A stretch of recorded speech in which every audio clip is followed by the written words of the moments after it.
Hello and welcome back to Reasonably Shady. I'm your girl Gizellebryant.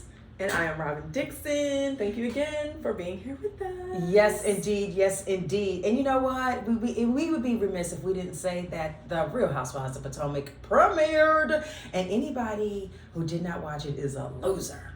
I think everybody watched it. There's no losers in the world because everyone watched it. And we're on episode 2 now. Yes, So indeed. You are into 2 episodes and enjoying and having fun. And unfortunately, we can't talk about it. Yes, we're not going to talk about it, but we just appreciate all the love. We got so much social media love, and y'all are like here for Potomac this season, so we just want to say thank you. Yes. Thank you. And of course, thank you for listening to Reasonably Shady. Yes. That means you just could not get enough of us. All right, so we have our Reasonably Shady moment of the week. Do you have one, Robyn? Because I forgot, I think. Yes, I do. So I forgot. So I had one that I was going to share last week, and I forgot it. So now I remembered it, so I'm just going to share it. So my Reasonably Shady moment went to my scale. As in what you stand on to determine your weight? Mm-hmm. Oh, Lord. Oh, Lord. What you stand on.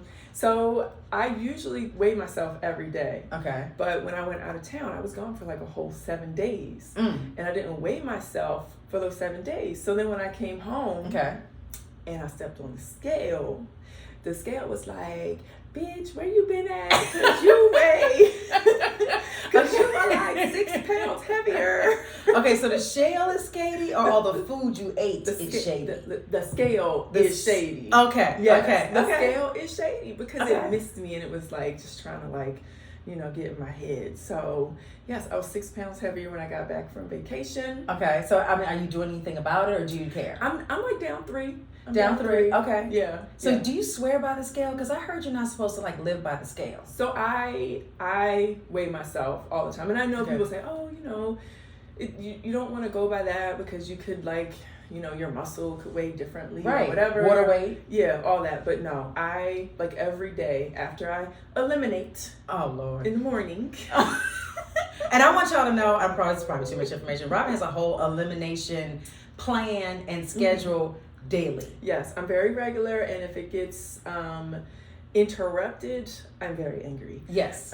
So I think one time she was angry at me, and I don't know how I interrupted that, but okay. Yes. So the scale. So yes, I get on the scale every day, just so I know where I am. Okay. And if I see it creeping up, I'm like, oh shoot, you gotta do something. You gotta tail it back. Okay. Yeah. You gotta push back from the table, as my father would say. So my scale is really shady. Shady scale. All right. So my Reasonably Shady moment, and I normally don't do this because this is not what I'm into. I really am not into negativity on social media. Right. Okay. Yeah. You kind of just mind your business. You keep it moving. I keep it moving. You post pretty pictures and you keep it pushing. And keep it moving. Yes. However, this one in particular, I was on the Instagram in my DMs. Okay. And this one in particular was like, this is not only shady, this might be violent. This might be, I need to call the CIA and the FBI. You need a restraining order? I might need a restraining order against this said person. Okay, so, and by the way, y'all people out there who are just trolls and haters, y'all are funny to me. I get a good kiki. Oh, I crack up. And then you say did you really spend your time to type my name in? Right. Write something really mean and nasty. You don't like me, but you're here. Yes. It's very weird. Very strange. Okay, so I'm gonna read it to you all because this person is shady / psychotic. Okay, and I'm not even gonna tell you who they are because we're not gonna give them any energy like that. But just know that this is what's going on in my DMs. Sometimes it's either penis pictures or this. Okay, are y'all ready? Okay. Your soul is so ugly. Ooh. You're a dumb, old, dry bitch hoe. Oh, who need to be beat within an inch of your life. Damn. I couldn't do me how you do those. First of all, where's your grammar? Okay, but that's a whole nother story. Okay, I couldn't do me how you do those other women because I would put you in a coma, bitch. Ooh. What? She told you. Listen, y'all people that find the time to write this nonsense, y'all are funny to me. Right. Just know, you're not hurting our feelings. No. You're making us laugh. Okay, but you Instagram stalker troll, you are my shady moment of the week. That's scary. That's psycho. Yeah. That's not even shady. That's psychotic. That's psychotic. But y'all can have at it. If y'all want to send more, feel free. But y'all got problems. Y'all got issues. Has anyone ever made you feel like you wanted to send a message like that? Never. Like, not even Donald Trump? Like, never. Okay? Oh my gosh. All right. So we've got so many hot topics this week. We've got hot topics. We've got our business guru who's here with us. So we got a whole lot going on because the title of this episode is Get Your Hustle On. Okay? Get your hustle on. We know about that. Yeah. So before we start talking about getting your hustle on, okay, couple things, Robyn. And this is like, when I saw this in the news, I thought about you immediately. All right? Because your boo is Juan. Yes. And Juan used to play basketball. Yes. And he's a coach and blah blah blah. Okay. So the US Olympic team. Right. They are currently scrimmaging. The basketball team, yes. Yes, the U.S. men's basketball team is currently scrimmaging and getting their mind right to play in the Olympics to represent the United States of America. Right. And they suck.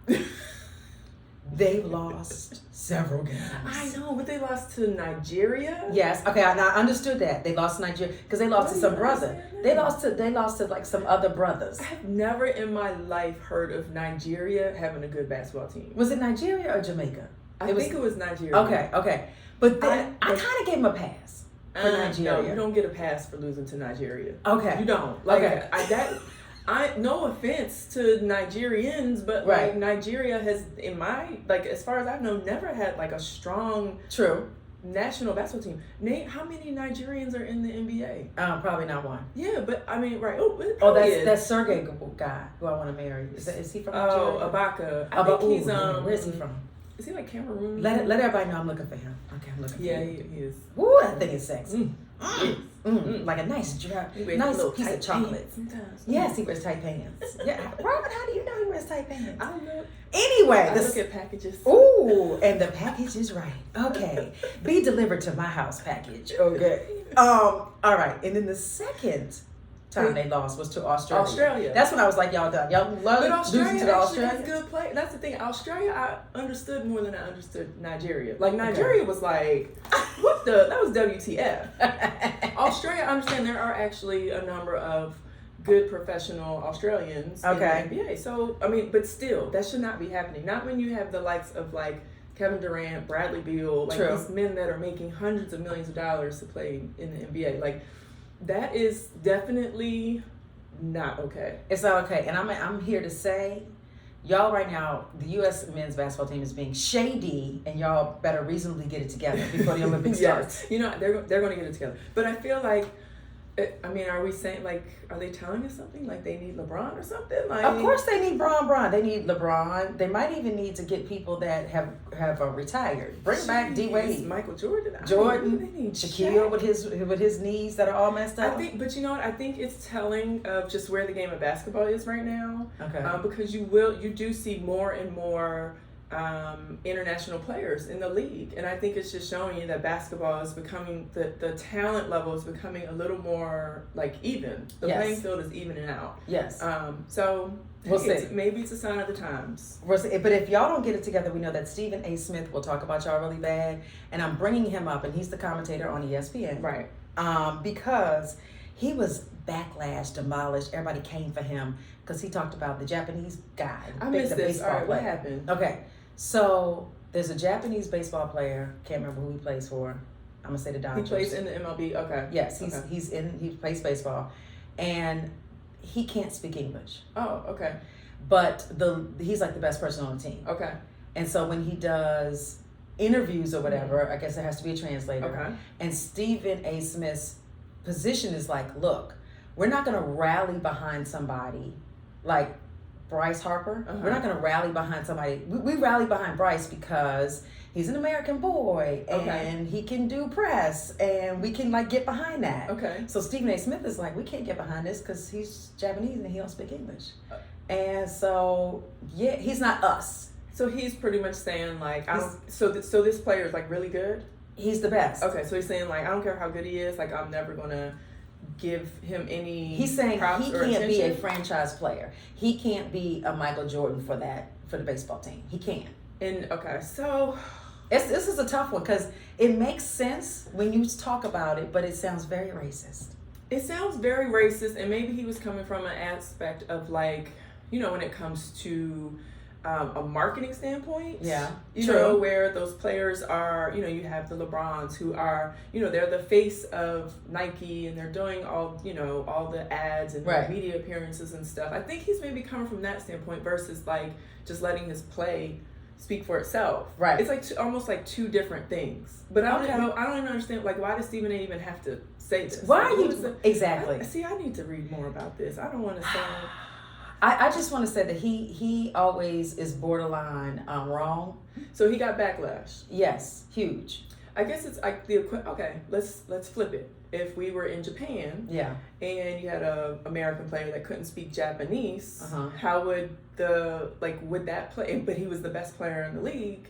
Yeah, you probably feel a certain kind of way. I see that. You know what I mean? I don't know. Like I need. We're on the fence on this one, y'all. We're on the fence on this. But I can say. I just know that we're always quick to like jump down people's throats for like saying what sounds to be politically incorrect stuff. But maybe his brain was just going somewhere else. I'm gonna give him a pass because I met him actually, and he knows how to wear a suit. He looked really good. Doesn't really look good on TV, but he looked really good in that suit. I know it was very strange. From the neck down? Yes. Okay. From that neck down. That tie was tied right. The shirt was right. That suit laid on his body very right. Okay. Yes, but that's where you like a good suit. Okay. Good suit. Yes. Right, a man with a suit on, that does something for me. Okay. So my next man, you better know how to wear a suit. Damn it. Attention? Anybody pay attention? Because we got some men that listen. Okay. All right. So we're gonna stay on the baseball. So look, instead of sending your dick pics to Gizelle, send your suit pics. Yes. Yes. You might actually get a response. Right. All right. So we're gonna stay on the baseball theme a little longer because Drake decided to woo his current girlfriend by buying out Dodger Stadium and like having people come and like give them this fine tablecloth meal. A fine dining experience. Yes, at a baseball stadium. That if any man did that to me, I would be like, this is not turning me on. Right. And I'm sorry, didn't Kanye West propose to Kim Kardashian at the Dodger Stadium? Yeah, or so the baseball stadium? Drake, you're stealing Kanye's move. Right. Like, hello. Be original, Drake. Something else. Can we find something else? Unless the woman really liked baseball and the Dodgers, if that meant something to her, but Drake, be a little original. Be original, and for that we say once again, stick to music. I would rather him take that money that he spent on renting Dodger Stadium and buy me like a whole bunch of stuff. You or the girl he's dating? Oh, I'm sorry. If I was her. Yes. Okay, but side note, I got a little inside tea. Oh. So he met her because I think Drake sponsored her son's basketball team.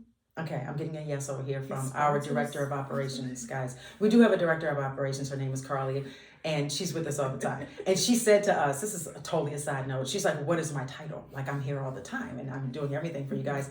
And I was like, dun, dun, dun, director of operations. Oh, that was your title? Yeah, I gave that to her. Oh, I thought she came up with that. No, I gave that to her. And she's been doing so much more for us now just because she got a title. I know. So, what else can you do? Word to the wise. Just give people titles. Okay. So anyway, the tea is that he found this woman because he's sponsoring this, I think this club basketball team. Okay. I think the boy's name is Amari Bailey. Okay. The tea is Amari Bailey is completely embarrassed by his mother dating Drake because all of his friends are clowning him. They're like, But have you seen his mom? She is like a hot Instagram model. I didn't want to say that. I was gonna let you say it. Big boobies, big booty.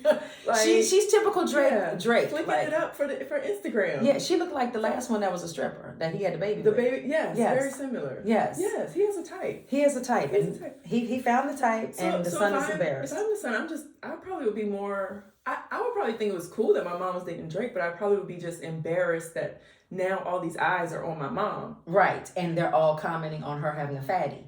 Right. Yes. Exactly. Yes. Because my kids, I don't have a fatty, but if I'm like showing any type of skin, they're like, where are you going? Like, they're trying to like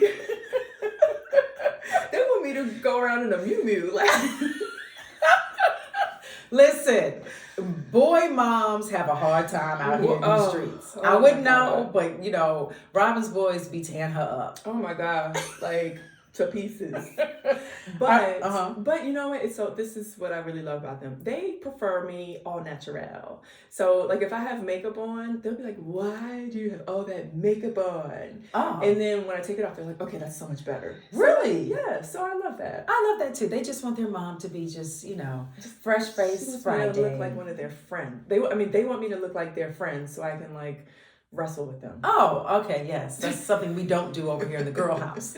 Okay, so a couple more things that like really inspired me. So Allison Felix, she's actually another Olympiad, partnered with Alethea, is that how you say it? Oh, Athleta, to make sure that women who are Olympics? I like that. Olympiads? Yeah. Olympians have childcare at the Olympics.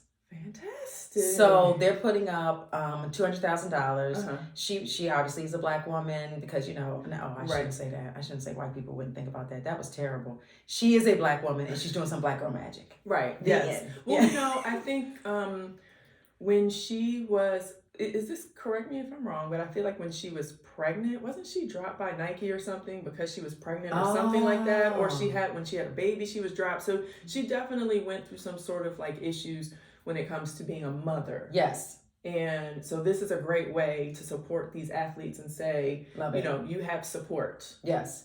She is our Black Girl Magic Girl of the Week. Yes. And like, I'm sorry, anyone who can push a baby out and then go run in the Olympics. Hello. And she's like she's in her 30s, right? I think. Yes. Yes. I mean, that's awesome. So props to her. Another guy I hate to talk about is 50 Cent. You don't like 50 Cent? Curtis Jackson.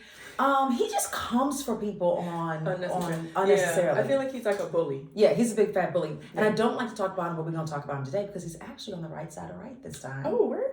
Yes. So Lego came out with a gun. I saw a Glock. No, Lego didn't come out with it. Okay, I'm sorry. Lego did not. Retract. Okay, there's a gun out there. A gun company. That is late. I mean, now what do you call it? Not lace, but what do you put on? What do you put on top? That has Legos. No, it's Lego on top of the gun, covering the gun. It's a Lego gun cover. Is that right?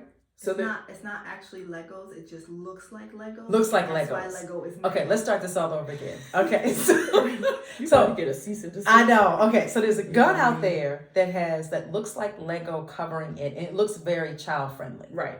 But it's a dangerous gun. Pull the picture up so I can show it to the camera. Sure. Yes. It is very child friendly. Right. It looks child friendly. Yeah, it looks like something a kid would play with. Right. Because it's colorful. It looks like Legos. Yes. Let's see. Look at this. Yes. It literally, oh my God. It's horrible. It is horrible. Okay, can we see this? Look at this. Yes. Why would anyone even think, let's make a gun that looks like a toy that a kid would play with? That's absolutely horrible. And this is a Glock, and from what I'm seeing in the streets, a Glock can like really kill you. This is a Block 19 firearm. Yeah. The U.S. gun company, Culper Precision, said its customized Glock weapon, named Block 19, was developed to highlight the pure enjoyment of the shooting sports. That's disgusting. Well, they're Danish. Oh, they're Danish. No. I'm sorry. The Danish toy maker Lego wrote the company demanding that it stop producing the weapon. Okay. Which is covered in what looks like Lego bricks. Right.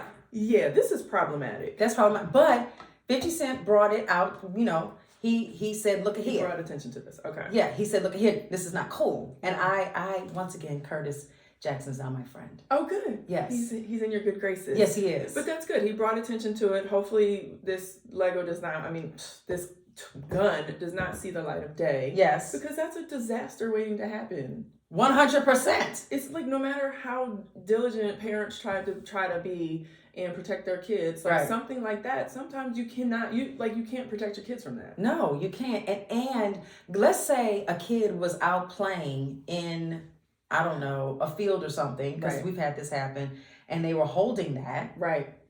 They're going to get shot by the police. Or they're holding a gun that looks like, they're holding a toy. That looks like that. They're going to get shot. And then the police are like, well, I don't know if that's real or not. Right. That's terrible. Yeah, no. So just keep the damn guns black and heavy and keep them moving. Like, and keep them out of people's hands that should not have them. Right. Yes, all these people are here. Okay, one last thing, guys, because I was traveling, and when I travel, I like to watch a little Netflix and get that in. So I watched this show called Something Pop. Okay. Our director of operations is going to look it up because I can't remember what it was. It's something pop, Something right? Pop. So Google that, something pop. Right. On Netflix. And this particular episode was about T-Pain. Oh. And what he did to the music industry, because everybody got very upset with him because he introduced auto-tune right. to the world. And he really didn't.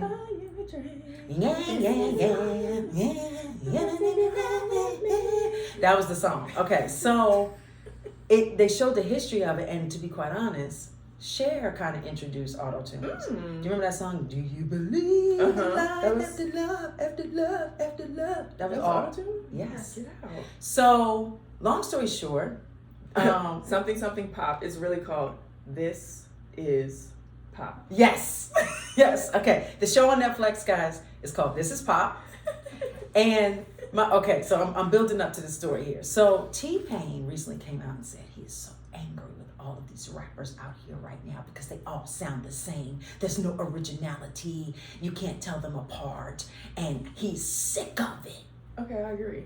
Okay, wait a minute. Hold on. Oh, But before we get there, I want y'all to understand the genesis of why T-Pain is so angry. Okay. T-Pain started auto-tunes so that he could be different.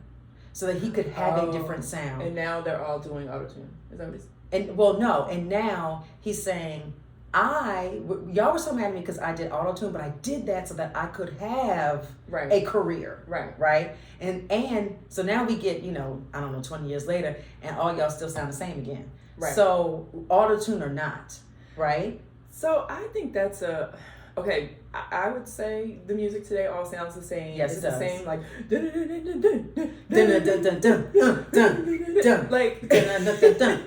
and that's women rappers and men rappers. Yes, sounds the same. But I feel like I sound like my dad, honestly, like because I remember being young and I was, loved the music back then, and my father would be like, "Oh, this music is trash. It all sounds the same. Who's who? Like I don't know. This is just terrible. There's no talent. They're not." So I feel like it's just like for us as we get older and as T-Pain gets older, the music does not sound the same as what we enjoyed it to be. So okay, I can give you that, but just kind of come up with different names because I don't know a little baby from a dub baby from I know grandma baby from who baby when baby. I can't figure it out. There's the Migos. I can't really figure them out either. I know. It's just come up with some different names. Yes. There's Moneybag Yo, G Herbo, and Little Vert. I mean, the thing, like, one of the things I love to do, I'm always on a road trip with for the basketball team, and I have all the kids in the car, and I'm like, okay, guys, who is this? Who's better? So we'll literally, like, listen to, like, a playlist of Little Baby, and then we'll listen to a playlist of Da Baby. Yeah. And then we'll have a debate, like, we like Da Baby, like, no. So I think I can't remember which one I can't say Little Baby just came out with that song with Kirk Franklin. That gospel song with Kirk Franklin. Right, for Space Jam. Or something. Yeah, for Space Jam. Mm-hmm. Love it. Oh, you like that? I do love that. Okay. And I'm a Kirk fan. Our reaction was different. I think it's like we put it on, we were like, oh, it's a new song. And we put it on, we were like, next. Yeah, maybe I need to. It was positive and uplifting, Robyn. They don't want to hear that. And your kids don't want to be positive and uplifting? No, they want to hear shake your booty. Pop that booty, fatty, Addie. Pop that booty, fatty. Okay. No, anyway. My kids do not want to listen to that.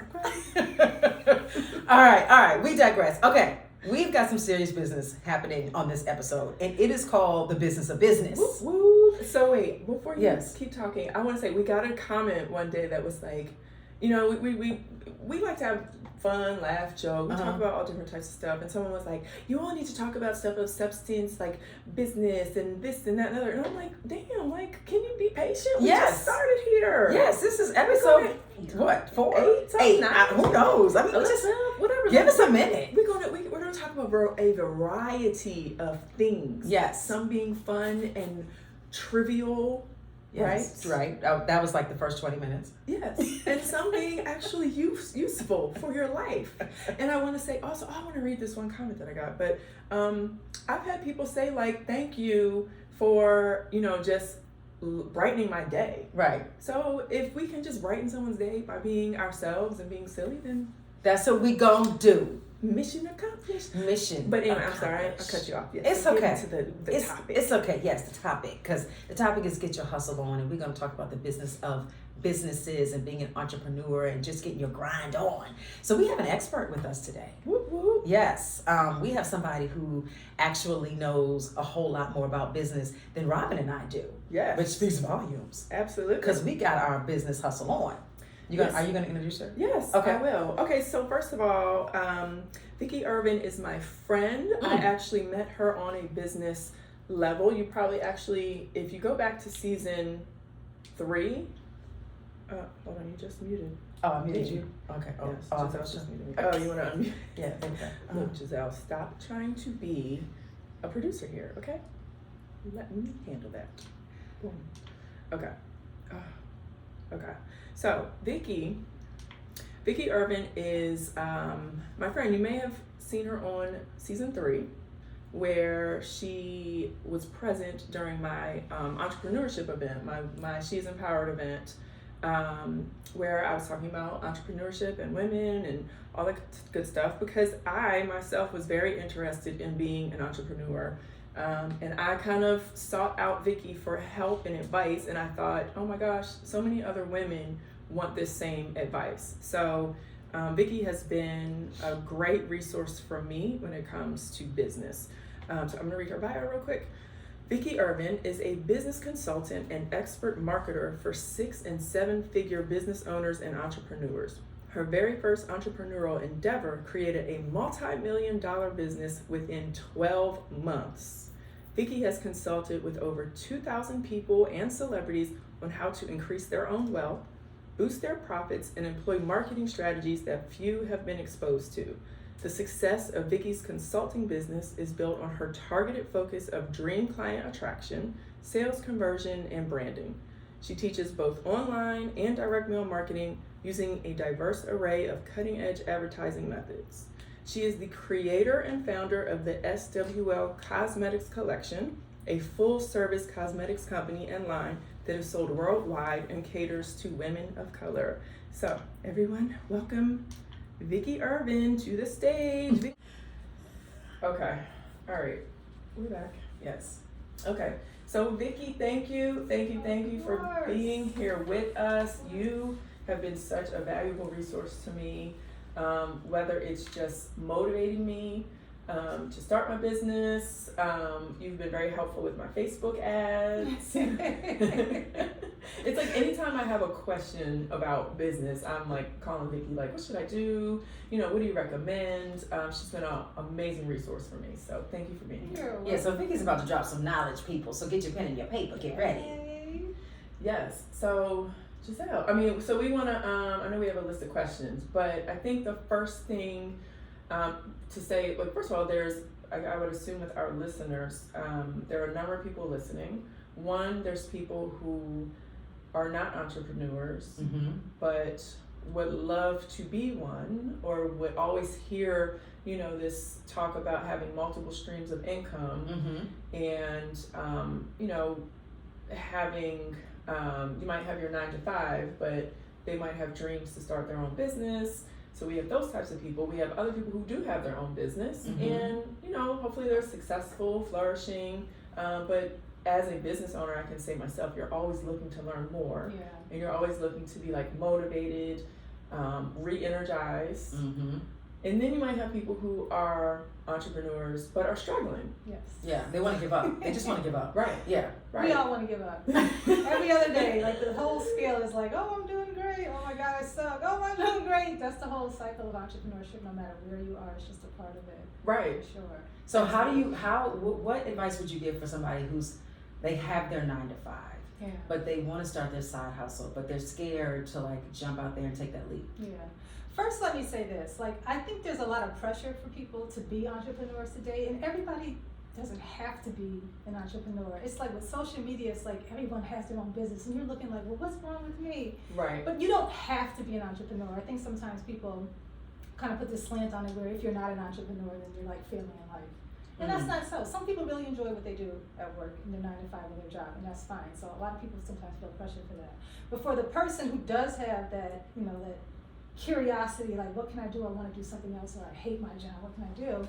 A lot of times, most entrepreneurs end up getting into a business that they kind of already have some type of expertise in. They don't really say, oh, well, I want to be at this, I want to be at that. They already have some type of skill set or background in something. Even if you're like an accountant at work, you might want to start your own accounting business. It usually pops off from there, right? So if someone's looking to do something different, it first starts with what are you good at? Right. Because you have to be good at something. Or I feel like you have to feel it. You have to have passion for it. You have to have a passion for it because you're going to work hard. You're going to work harder than your 9 to 5 as an entrepreneur. Like all this stuff about making money in my sleep and all this stuff, a lot of that is just marketing. Because think about it, 9 to 5, you can shut off at 5 o'clock. Yes. Entrepreneur, never off. It's 24/7. It's 24/7. 24/7. So there's a reality to it. And you have to be able to distinguish like the fantasy and the marketing hype of entrepreneurship versus the real hard work that it takes. Right. And if you fail and you have nothing else to fall back on, you know, that check is not coming every week like your 9 to 5. You know, you might be eating beans one week. Right. Right? So you have to be really realistic about putting in the work and the grind that it takes to start a business. But I would definitely say to think about what you're already good at. That's the greatest starting point. You think about what you already have a skill set in. How can you build a business around that versus just randomly saying, oh, I think I want to do this or I think I want to do that. Right. I know a lot of people say that they get extremely, the fear sets in. Yes. When they feel like, oh my gosh, I have to have X amount of dollars to start my business. I have to have like this huge number, right? And so that fear sets in, like, I'm never going to have that number to start my business. But I always say, like, just start. Yeah. Right? Yeah. So, okay, here's a little reality on that. You are going to need some coins. Yes. Right? You're going to need some True. coins. But my thing is this, like, stay at your 9 to 5. Okay. And fund your business with the money that you're getting from your 9 to 5. Oh, a lot of people say, oh, just step out there and go for it. You don't need a plan B. There's never a plan B for me. It's only A. Da, da, da. I'm like, no. Right. I'm more like, Safety keep your plan net. B. When I started my first business, I stayed at work. I was making so much money. I was still showing up to work, and I had all these radio ads coming on. Like I was teaching real estate investing at the time, but I was still showing up. And one day, my boss came in and he was like, "You don't think I hear you all over the radio?" He's like, "Why are you still working here?" And that like freaked me because I think we all, you know, we're bred to go to work and stay there, and you know, get your pension and your social security. I was scared to leave, even though I was making more money in a month than I was all year, right? So, but it's still a way to fund your business. Right. So I don't quit. Don't say I'm going to use my life savings to pour it into this new thing. Right. Be smart about it. You know what I mean? Fund it and stay at your 9 to 5 and gradually build that. Right. And some when I give advice, which I'm not an expert, but one thing that I like to tell people is, don't start a business and then think like, oh, I'm just going to be making so much money right away. Like actually start like really small goals for yourself. Yes. Like even if it's like, okay, I just want to make $200. Right. And then you make that $200 and then, okay, now I want to make $2,000. Yes. And I think sometimes it's like, we get caught up in seeing people on social media and they're like, oh, I started my business and I made $1 million in a month. And it's like, and they're like showing you screenshots of like their account. And it's like, it's a lie. It's a lie. Right. There's apps for that. Yeah. There's apps for that. I always say, you know, grow as you go. Yes. So, and the money that you get, always invest it back. Put it back into the business. Right. And then just grow as you go. And you don't have to, I remember this with Every Hue, like, you know, we had to decide how many SKUs we were going to start with. And that's expensive. You know, if you want to start with 10 items that you're going to sell at one time, well, you have to get all 10 of those made, manufactured, distributed. It costs a lot of money. So, you know, the thought was we'll just grow as we go. Right. And add more to the line. Yes.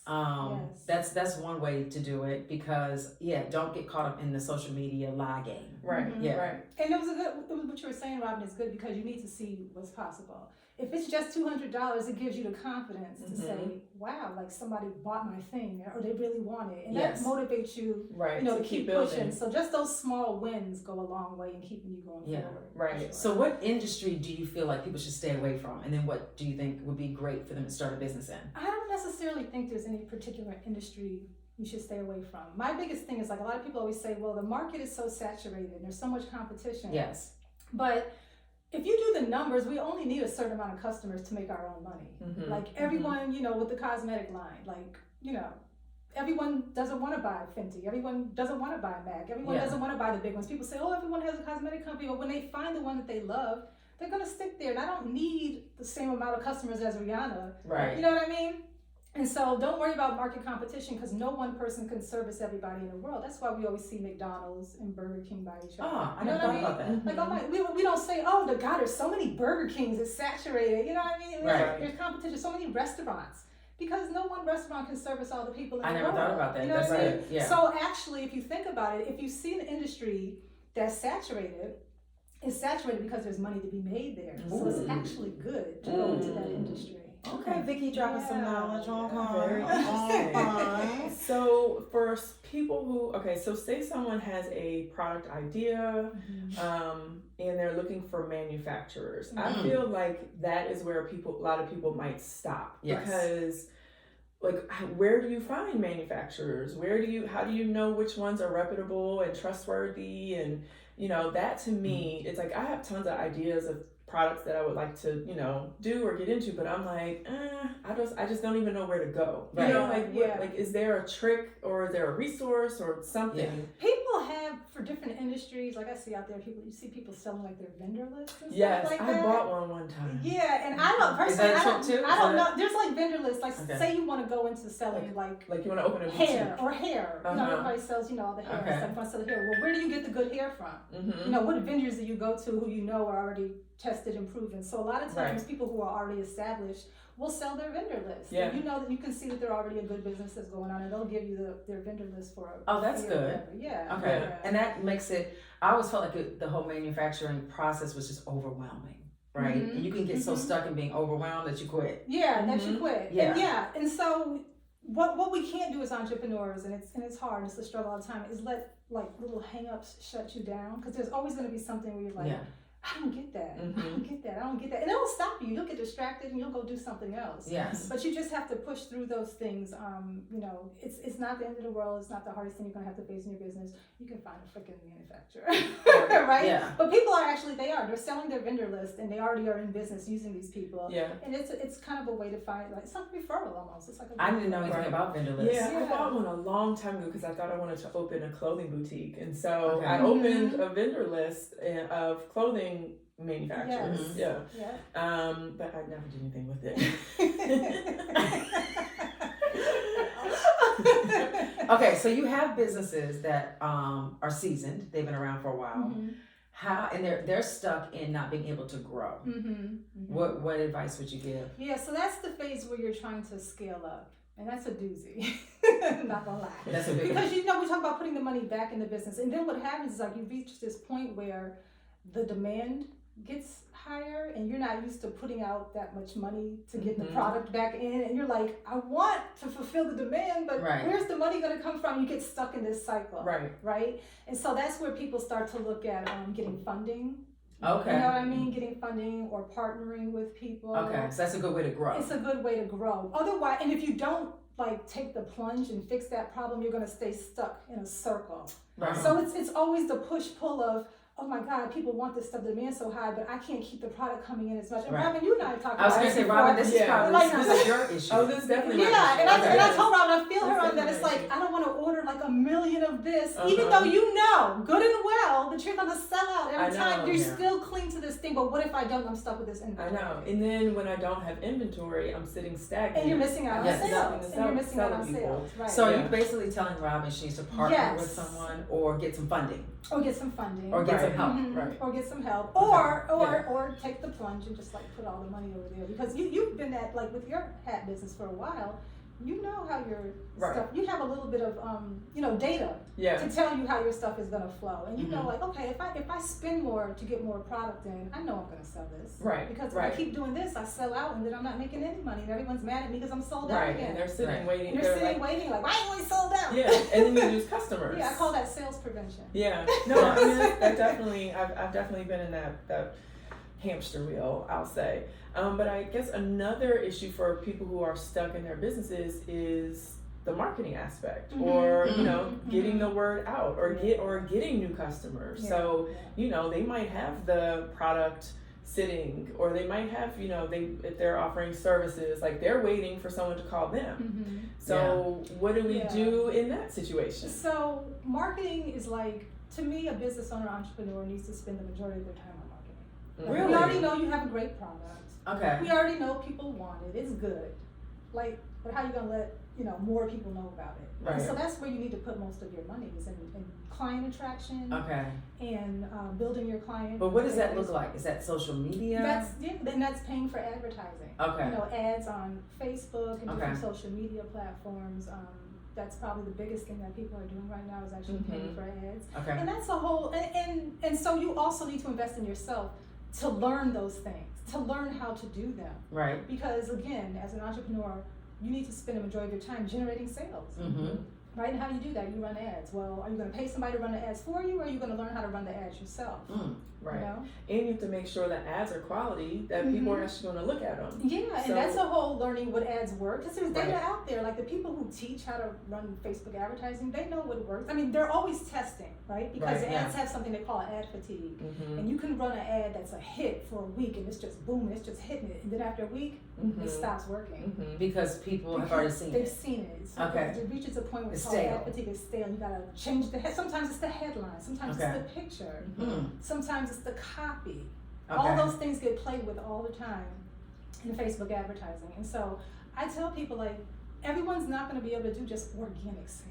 Wouldn't that be great if you could just start an Instagram and just blows up or whatever? Yeah. And everybody doesn't have a platform of TV either. Right. And I think sometimes we see other celebrities on social media and they're promoting stuff and there's boom, but they have a platform. Right. And the average person who's an entrepreneur is not going to have a platform, so we're going to have to pay. Or you can partner with those, people on social media who do have a following, influencer marketing and stuff like that as well, as a way, of doing that as well for advertising. That's another big thing people are doing. Facebook advertising and partnering with influencers who have a proven track record of pushing sales. Right. Okay, now go ahead. You said something? No, go ahead.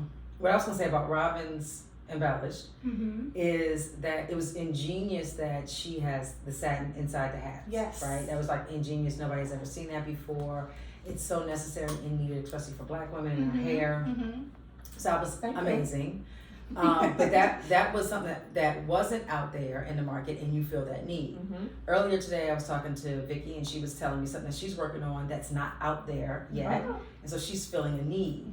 So a lot of times, I feel strongly about people feeling a need that is not already in the market when you're thinking about starting your own business. Yes, you're exactly right. You want to fill a void. You kind of look out there and you say, well, what's missing? Like, there may be 1 million hat companies, Right. but what's missing from hats for Black women? Yes. We're so crazy about protecting our hair from getting dry. I'm going to add a satin line. Right. That one little thing will differentiate you from everyone else who's selling hats. Right. And that becomes your hook, or your unique selling proposition, or USP. That becomes your thing, and that is what pushes you out there. Right. When we were talking about, I was telling them I'm launching a company called Black Women Lifestyle. It's like a supplement company with like meal replacement, protein shake, your greens, your reds, but there's nothing out there that caters to the needs of Black women particularly. I was telling her, we're deficient in vitamin D as a culture, Black people, right? Yeah.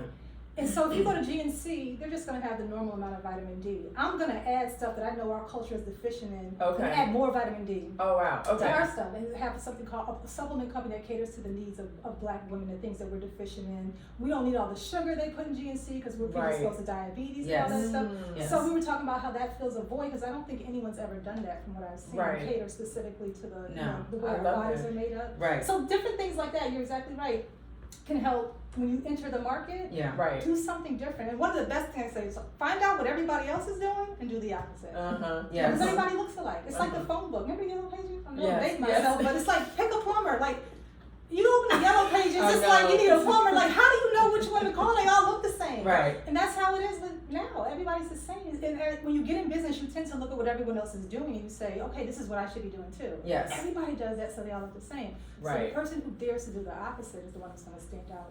I agree. And I feel like us as Black people, we're so creative. Like, we make shit in our kitchen all the time because we can't find it at the store. Yes.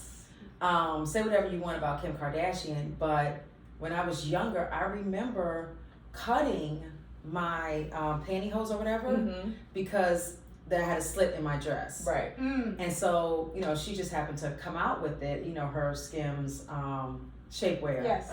But that like was the a one need. leg. With the one leg. Yes, and no one right. had done it. No one had done it. Right, no one had done it. That was a need.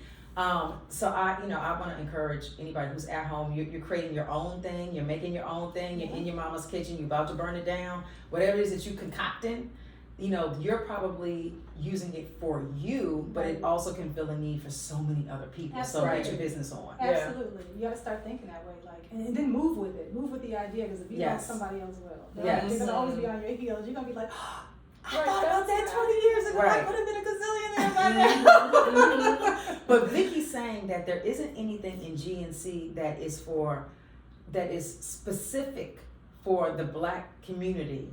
Is like, that's like mind blowing, because it's like, why hasn't anything been created for us when it comes to our vitamins and what we need, especially with, we were talking about earlier, especially with COVID. So you know, we saw what we were lacking when it came to COVID, and the majority of the people in the hospital dying were Black. Right, that's true. So you know, if we can always get vitamins and nutrients and things that are going to help us up front, then that's half the battle. Absolutely. That's true. Absolutely. Oh, I love it. When is the launch on that? I don't know. I want 10%. I'm tweaking everything on my formula.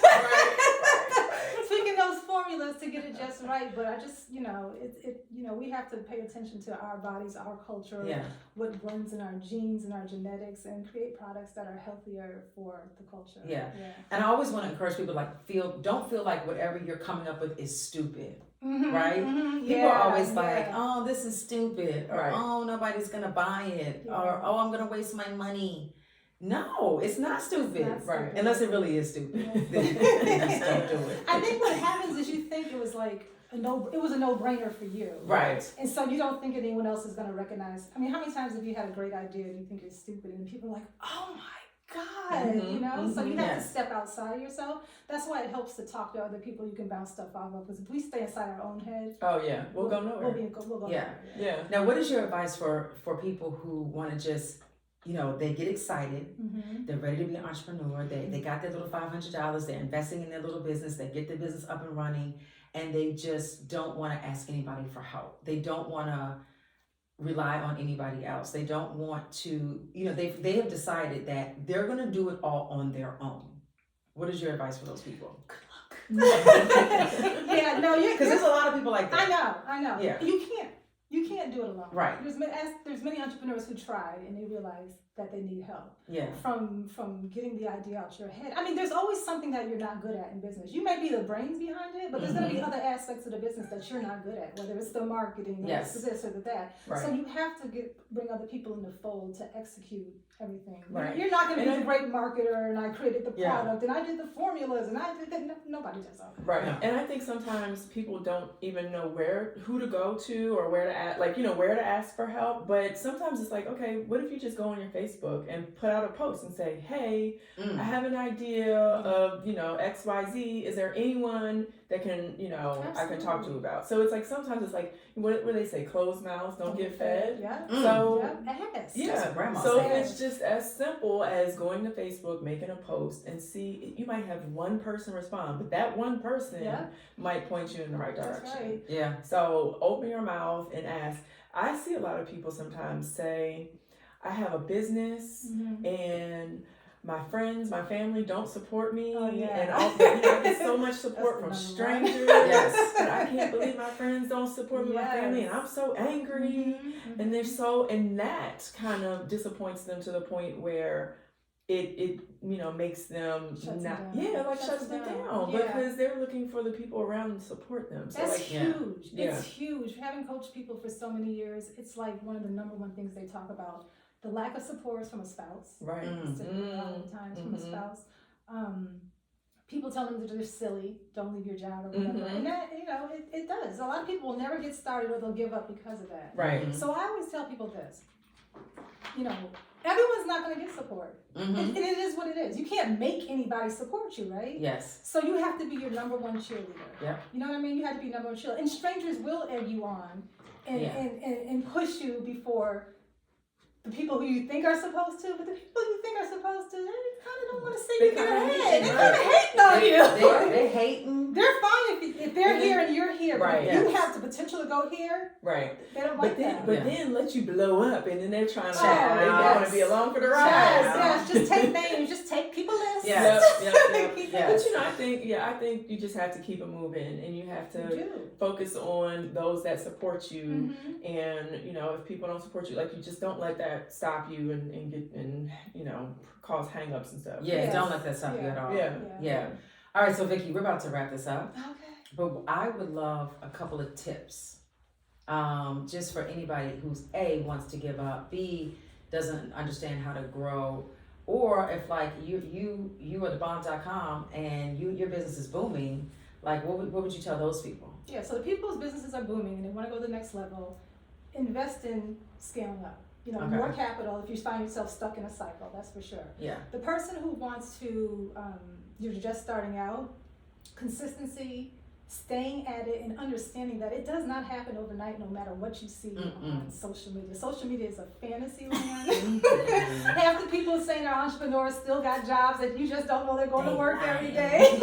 You know what I mean? Or that they're living in the mama's basement, Yes, which is fine, which is fine, but they're not showing yeah, the whole but so you story. have to understand, like, looking at other people can really make you feel like you're so far behind the 8 ball because Yeah. everyone else is balling. Understand that 90% of what you're looking at isn't true. Right. That's number one. Yeah. Right. So you just have to stay consistent at the things that are going to grow your business and understand and have the expectation that it's not, real businesses don't flourish overnight. Every once in a while somebody gets lucky and blows up overnight. Yeah. Anything Right. else is going to take time. So have realistic expectations. That's the biggest thing that you can do. Right. And consistency is just the key. There's going to be aspects of your business that you cannot stand doing. Mhm. But usually things you can't stand doing are the ones that are going to grow your That's business. right, right. Unfortunately. Yes. Right. Yes. So, I mean, I can say just, you know, something, Vicki, that you would talk to me about is like, I have to talk about my business, like, all the time. I should be talking about Embellish all the time. I should be posting all the Yeah. time. I should be, you know, making little videos. And for me, it's just, I'm the type, I'm like, oh, I don't want to get on people's nerves. Yeah, so maybe I I'm want going to to jump to the phone and chunk you that day. Yes. So give me your Instagram and I'll Right. take it.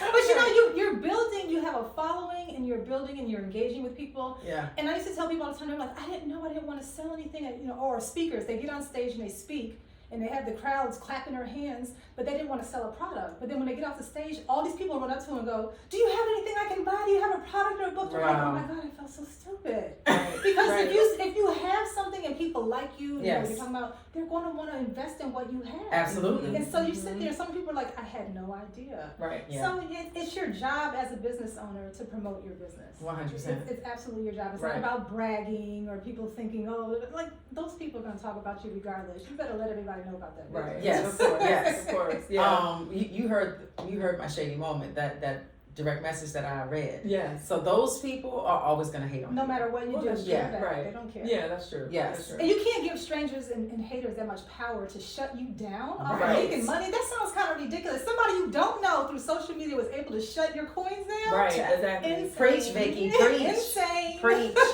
My number one takeaway from what you've said is, like, you definitely have to be your number one fan. Absolutely. Your number one supporter, because in the journey of whatever business you're trying to start and roll with, people gonna tell you no Mm-hmm. all the time. Mm-hmm. And you have to be your fan of yourself enough to keep yourself motivated That's to right. keep going. That's right. Because the no's are coming, like No's full are force. coming, and the support from others isn't guaranteed. Yes. It's great if you have it, but everybody doesn't have it. Right. But when you believe and you have that feeling in your gut, you'll get more no's. But when you get that that yes, Yes. it's going to be all that you ever needed. Amen. Amen. Amen. Couple things before we go. So what would you say? Because I know you said marketing is really big. What would you say? What % of someone's budget, just to give people an idea, Yeah. do you think typically should go towards marketing? 60 to 80. Wow. As much as you got. How much you Okay. got? Okay. That's Yeah. good to know. Yeah, because you Yeah. have to spend money. You have to. It's like lead acquisition, like the cost of a customer. And as you get data, you start to learn how much does it require for me to get a customer in my business. Right. And then you know. And then how much do I have to charge? And then how can I make my average order value higher? So, you know, with the cosmetic line, I don't want people to come and buy one lipstick. So Right. we put together bundles, you know, to make people buy Yeah. more than one, right? To Yes. make the marketing dollars pay off. Right. Right. Right, so if I spend a certain amount of money to market, I don't want you to that one person to come and buy one lipstick because I'm not really gonna profit from that. But if I can push them and get them to buy something of higher value, that's how you profit and make your money back from the marketing. Right. Love that. Yeah, that's awesome. And for people, I use Shopify for my business, and I can say Shopify is an awesome platform because they offer so many resources. Apps. Yes. Oh my God. So many apps. App rehab. Yes, but they have so many like tutorials and webinars and stuff like that. So just as a business owner, like seek information. Yes. You know what I mean? So as much time as you spend creating your product or whatever, like you need to spend that much time also just doing research and seeking information. And understand that and getting new customers is something you always have to do, but also getting people to become repeat customers because it's cheaper and more cost effective to keep the same person buying back because they already trust you and know and like your product versus having to start all over again with wooing somebody new to come in the door because it costs money to do that. That is key. That was good. That was a gem. Optimizing your website and making your website to the point where it's doing things to make the customer actually carry all the way through the checkout. Right. And there's things that you can do to optimize the website to make sure you're getting as many people as possible to actually purchase all the way through. Right. Yeah. And you can check the back end of your website to see how many people drop off in the middle of the sale because they probably got frustrated because they had to click too many times. So you have to rearrange things on your site. So there's always ways to optimize and squeeze more money and get someone to carry all the way through that. Yes. All right, well, before we go, Vicki, can you please tell everyone where they can find you? I know you have a lot of information and people might be reaching out to you and saying. Absolutely. Yeah, you can find me on all the social media platforms at Vicki Irvin, Vickiirvin. Nice. Love it. So that's Facebook, Instagram, and the Twitter. Yes. Well, thank you so much. This has been a wonderful business episode of Reasonably Shady.